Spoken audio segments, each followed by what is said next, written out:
এই হলো তেলিয়ামুড়া টাউন হলের পূজা।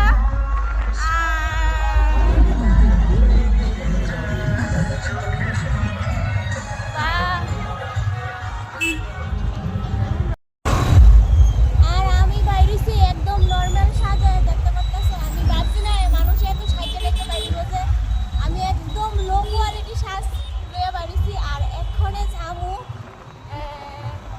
একটু কি পার্ক না বরমুড়া ইকো পার্কে যাবো। তো চলো,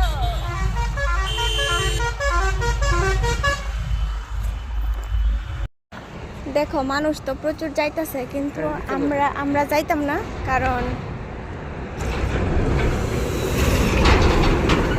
হইল গিয়ে এত হাঁটাহাঁটি করতে পারতাম না, আমার ডাইড্রেশন প্রবলেম। তো ঝামেলা হয়ে যাবো। এমনি একটা চক্কর দিতে আসলাম, ফুল গাছ দেখালে। বাহ, খুব সুন্দর। তো এটার ভিতরে যাইতে দিত না? না,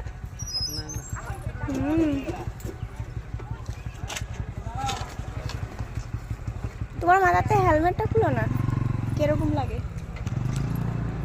দেখো, আমরা বাড়ি করে যখন এই গেন্দা ফুলের গাছ লাগাই, তখন এইগুলা কিন্তু একদম ছোট ছোট হয়, এত বড় কিন্তু হয় না। দেখছো এত বড় কি করে যে হয়, আমি এটাই বুঝলাম না।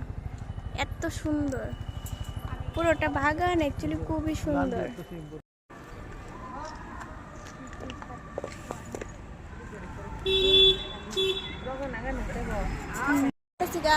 বাড়িতে তো ভিতরে যাইতে পারতাম না।